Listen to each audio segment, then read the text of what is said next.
I am a lesbian. Pansexual. I'm bisexual. I'm queer. I'm a homosexual. Queer. I'm intersex. Non-binary person. Bisexual. I'm a non-binary lesbian. Pansexual.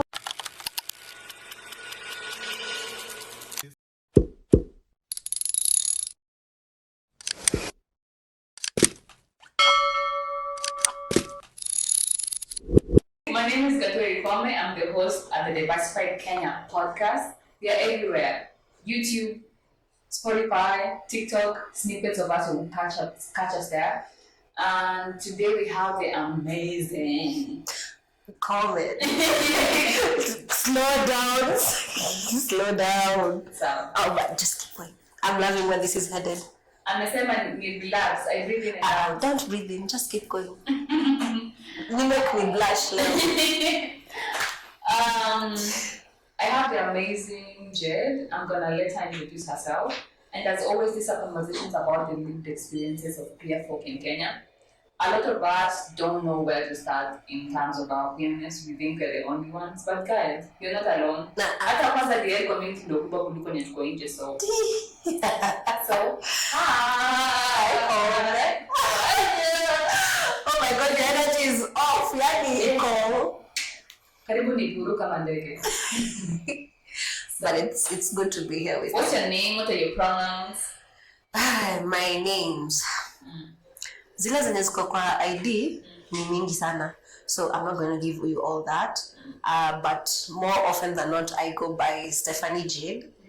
Hiyo ndio yenye najulikana mtaa. Wanajua Jade, wanajua Mama Aria, wanajua Mama Children. You know me, I'm a big baby at heart. So ukikuja home, ask for me as Jade, ask for me as by Mama Aria, Mama Declan, Mama Zea. Taleta hadi kwa mlango actually. Okay. Yeah. So what does a day in the life of Jade look like? A day in the life of Jade when she's working or when she's just chilled out or... Just a day at home, what does that look like for you? Oh, wow. So first things first, I am a mom of 3. I have a girl, she's 11. I have 2 boys aged 7 and 2.5. And let me tell you, You're literally like let me tell you, the energy children have is unmatched.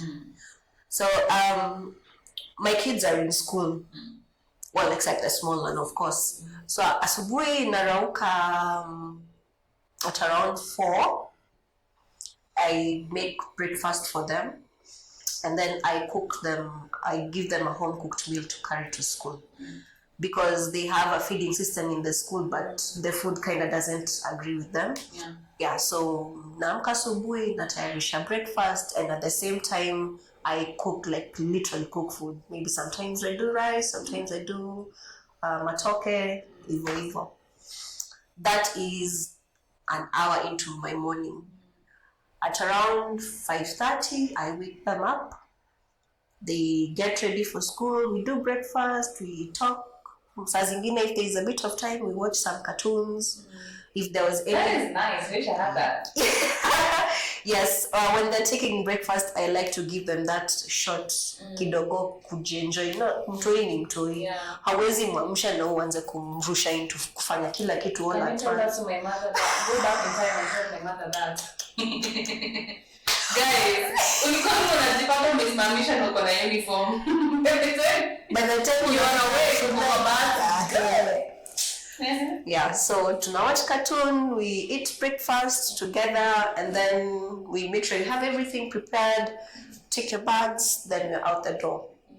At 6:30, they are off to school. Sometimes huyo mdogo kichwa ngumu pia yataamka hiyo masaa confused. Saa 11. Collect unaenda? Guys. Mnaenda wapi ama anataka kuwasaidia kuenda kujipaka hadi mafuta? Yeye ndio anaenda kukutafutia penye mmeiweka. You cannot go anywhere without my son being there. He is the ring leader and he's this tall. That's my Zetu. But he's 2. Anaenda shule gani? He doesn't know. That's the thing. Children want to grow up so bad. They want to grow so fast, and then And then at some point when they remember, like, let me just be a child because I am a child anyway. So akiamka napata nimeshamtayarishia uji, he takes breakfast, then he starts walking and running around after everyone in the whole building. And then there's some young men who live with us, so they kind of just took him under their wing. Everywhere they go, my son is there. And he's the smallest one of them, and you'd think he's the one who's in controlling of everyone. That's my Zea. When he's out, sometimes I will have jobs to do, maybe online, because I work a lot on social media. When I don't have that to do, in my house there's me, there's my mom, and then my 3 kids. And laundry piles up really fast, even when they are in school. So you will find, I hate, and I say this with the utmost pride, I hate kujaza laundry kwa nyumba. Maana ile yenye mtu anaweka kipile inajaa hivi ati inaenda 1 month, 2 months ndio anatafuta mama, mimi haziwezi pita zaidi ya siku 2. 2 days is the max for me, unless I cannot do it myself.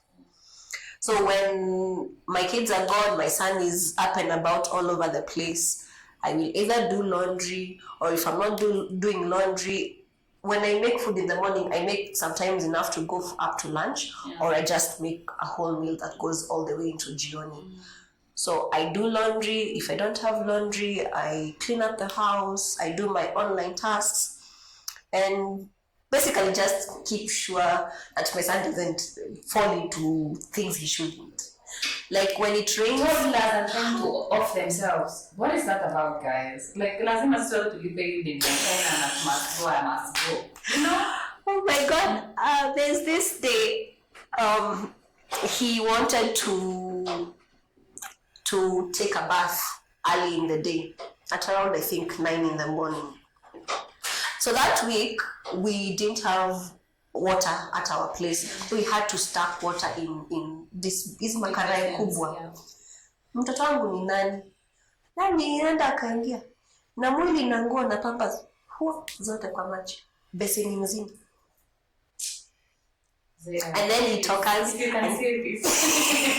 I think he would understand it, but he would find it so funny. If I showed you videos of the kind of things he does, the shenanigans he's up to, atapata viatu zako hapo nje, hizo ndio anataka kuvaa. The time he wore a neighbor's boots, namfika hapa. So the only thing you can see from here going down are boots. And he's so happy and so smiley. But like, I should definitely share that with you. Please. I would share that. So I think I would ask, what is something that you give your children that you didn't have growing up? My attention. My attention. We shall pause there. Yes. Attention ya mzazi. Oh my God. The whole reason I'm in therapy is because of your attention, guys. Wait. The whole reason I struggle to give them what I didn't have is because I didn't have it. I grew up in a family, I won't call us disconnected, but let me say it wasn't the closest of knit families. My mom had a very, I will call it an interesting past, because mamangu alikuwa teen mom one time. She had my sister while she was still in high school. Akaanza happy. How old was she? Around 17 heading into 18 akimaliza form 4. Yeah. Akaanza happy club, still at that age. And remember back then, it wasn't as bad security-wise as it is now. So there wasn't really all that, the issues we have right now with security and being safe and all that. So yeah, kwenda out ilikuanga a very normal thing. I was brought into that world. When she went into labor with me, she was at her own birthday party. Ananiambianga nilikuja nikamharibia birthday party. No, Miss Ma'am. Mbona Mbona unakatia mrembo nini? Aliniambia nilimkataza simaliza pilsner na nyama. How selfish.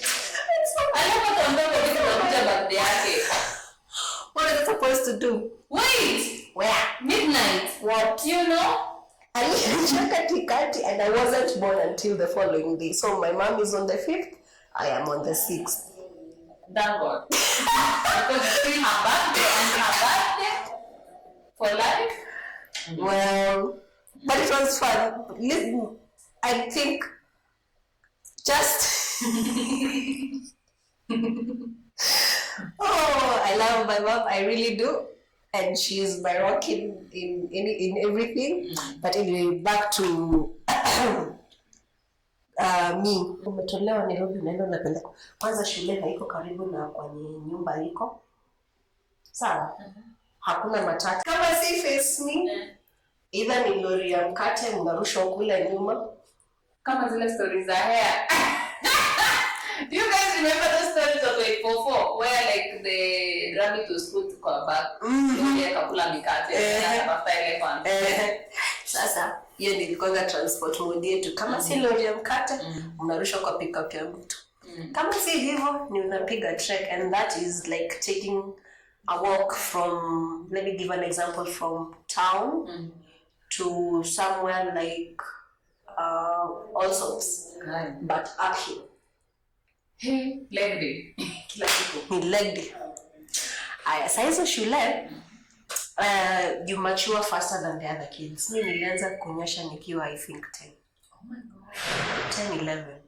And from Kenya naona my daughter is planning on following in my footsteps, but at least her she's better equipped than I was. Because me, I had to use a senior journey to call my mom in Nairobi so that she could explain to me how to be a girl. Who are you staying with? My grandparents, but I could not discuss such a thing with them. Even mentioning it, well, I wouldn't say it was taboo, but how do you even start that conversation? How do you even... Yeah. So, have you had that conversation about menstrual periods and hygiene with your child? Yes, she even carries them to school now. She's 11. She's 11. That's a mom that's on top of the game. Well, considering what I went through, and like I've said, giving them what I didn't have. And that information is something I did not have. Okay. Yeah. So I'm going on a something that everyone should ask themselves before they commit to parenthood. Yeah. What is something you would like people to know about having kids before they get there? When I left my ushago, nikakuja kuishi Nairobi, I was still very green, like, and inexperienced. You are a child, you know? Yeah, I was 17. I had just gotten into my first college via an acceptance for a scholarship for a program that ran for 6 months, and the training and the internship and the job after that. But I was still very inexperienced. You are a baby. 17 is a baby. Yes. Yeah. But considering what I had experienced even then growing up with my grandparents, I will say this, I was not ready to be a parent. And having the guy who impregnated me bail on me when my pregnancy was already giving me issues and I wasn't really myself really messed me up. But I had my mom as my support. My mom has always been my rock. And she's actually the one who told me before I even accepted it myself, you're pregnant. And I can see it. You don't even have to, I can see it. And I know you've done the test, you just don't know how to handle it. But I can see it. What is it with elders and the spontaneous pregnancy? I don't know, they kind of say there's just that change that comes over you, and I kind of think it's true. Me, I'm one of those people that can't tell for shit someone is pregnant, mostly because I have a baby. So I've been pregnant all my life. Well, like, okay, that's an entirely different topic, and if I start going into the signs and the whatnots, we will go off track. But becoming a parent when you're not ready is the hardest thing you can ever do, especially if you don't have a support system, because you have to accept that there's this new change that you're going to go through. And then what makes it even more crazier is when you start feeling the child moving. That is a true story tunasikianga sisi. Exactly. So mimi unajua the first 3 months naambiwa utashikwa na nausea sijui na nini, so those are things that Expected. Nilikuwa nishakuja. No, it's not hata nikufunzwa, ni ile tu when you listening to people talk, they kind of tell you all these things, and the breast sensitivity and the hating of foods and smells. Do you know to date I cannot use anything that is stronger than Irene kujipaka mafuta. Nasikianga tu ma smells zimenichokesha. If your perfume is too strong, I will sneeze until either you smell ishe from penye niko ama you move away. That's how bad my senses and everything is. It's for life. Where is the gun in the list? It's not for life, because with every pregnancy it's a different experience. Yeah, but that one stuck. That one stuck with me. Hata kuchukia smell ya omena. I will eat omena, lakini sipendi smell. No omena slander shall be done on this podcast, especially because my girl loves omena. Most her parents guys. I am not saying this is bad. I'm saying bad ikiwa na ubaya, lakini I'm a baby kitty. I do not have any issues na omena. I love omena. But the smell used to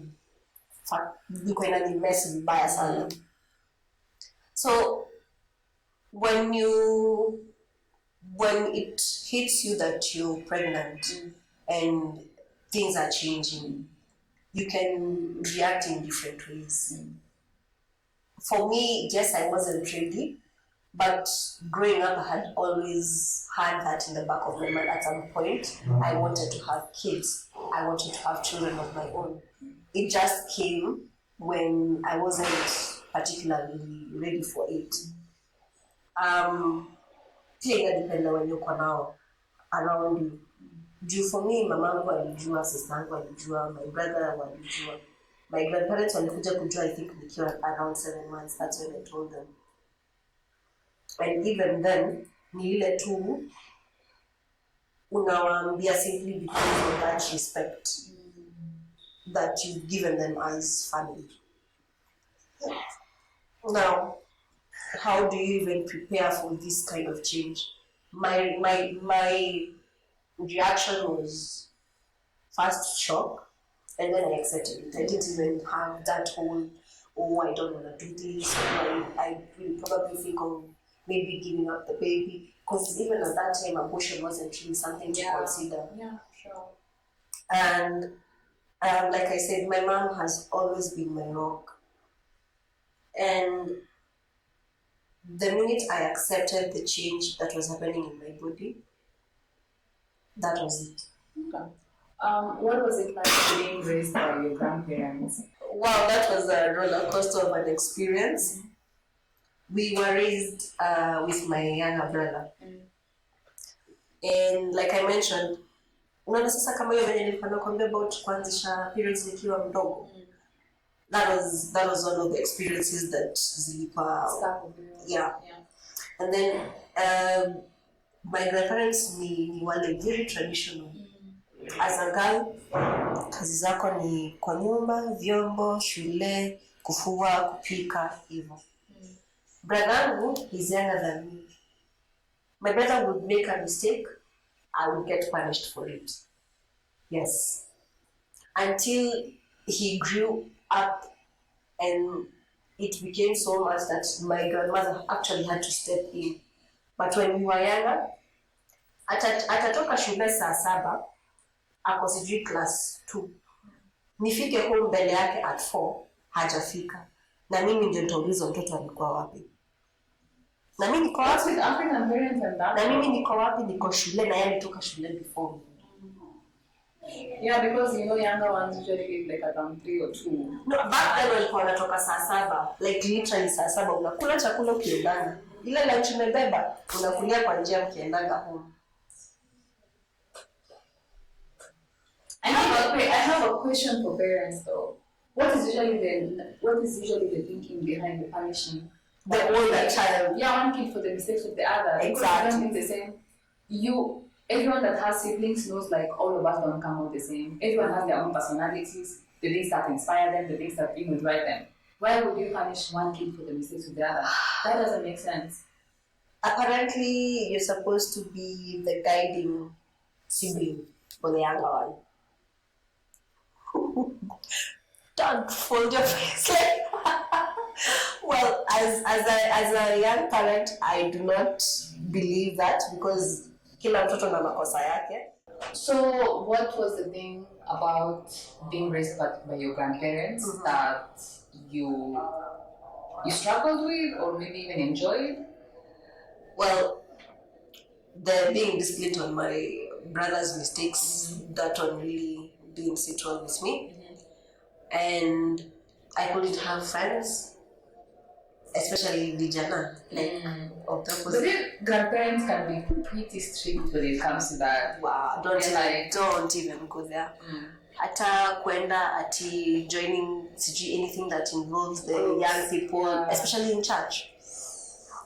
It's go to church, come home, and even hiyo kwenda church ni ile niko hapo karibu. Si ya huko ati sijui wapi huko. But I will say this, my grandparents have kind of shaped who I am because in as much as coming to Nairobi left me feeling a little exposed, I also didn't just fall in with whatever crowd I found. There was that ako ka feeling, ako kenye, unajua kale ka devil kana kwanga hapa. And an angel. Ukifanya hiyo shosho atajua somehow. I don't know how they will know, but because in my head I was very used to them finding out about even the stupidest things that really used to like make me afraid of even having fun. Even too far. Yeah. So even going out, even having friends and all that took me quite a while. But I'm a different person now. Me, I've always been an extrovert and making friends has always been easy. Lakini, I am still very cautious to date. Not everyone can be your friend. True. So there's this African thing of children of African parents. We are sort of like very scared to like name things within our family dynamics. And sometimes it kind of like leaves us at a disadvantage because a lot of times even like when your family is harming you, we cannot name the harm, or even we cannot say like when things are not like good for us because we are taught to first be thankful, we are taught first to be grateful. You cannot have anything bad to say about your family because that's your family. Do you think there's anything like that has happened on your end where your childhood is concerned? Being raised by my grandparents was not ideal. And yes, I have been through situations that left me really scarred. In high school, in Form 4, there was, back then, tukifunga shule, unakuja home 1 week, then you report back to school for 2 weeks tuition, then you come again home for the last week, and then you now like go back for the next time. So this particular time, tumefunga shule, kufunga term. Kufika home, kufika Thika, I have to board another matatu to get sasa to home. There's a friend of mine, back then the matatu hizo zilikuwa bado ni hiyo face me. So huyo beshte yangu alikuwa amekaa huko mbele kwa driver na mimi niko nyuma. But ile stage tumeshukia ya kwetu because we live in the same like community.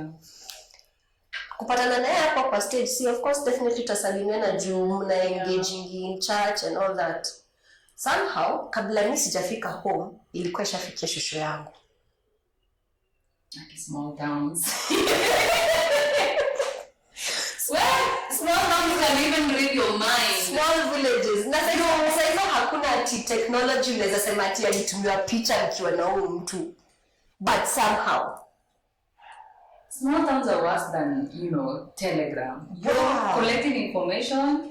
Let me tell you, brutal. Nilifika kwa nyumba hivi kakuwa ni kesi. And then the thing is, they would always like remember things that happened back. So they everything gets piled on. Yeah, exactly. Past mistakes. Exactly. Even mistakes you like zilishapita, but somehow utatolewa makosa mpaka na hizo for something that unapresentiwa a RICO case. Kidogo kwa mpaka evidence na jury let me tell you. So that day, by the time tumeachana na rafiki yangu, sasa mimi naenda home nikifikiria everything is good. Nafika home napata wamekaa wananingojea. Ati who was that tulikuwa na yeye? Kamuuliza wapi? Huyo mwenye nasikia mmekuja na yeye kwa barabara. So I told them who it was. Was it a girl or a boy? It was a guy. Na yeye ndio alikuwa youth leader wa church huko. If you don't have a healthy view of your grandmother and your grandfather growing up, you wouldn't understand. Wewe kuonekana na kijana growing up. Tabu. You may as well go jump in the river. Walikuwa wanaelekea sana kama hadi kuonekana na yeye hivi utashika mimba. That's how bad it was. So this argument escalate nikafukuzwa. Yes. I got kicked out of my grandparents' home at 17, here form 4. So mimi sijui Nairobi, hakuna simu. I took the books I had come with from school, nika change nguo, nikaeka bag kwa mgongo, nikarudi stage, nikarudi hadi Thika town. And obviously the day is, progressing. Time inasonga.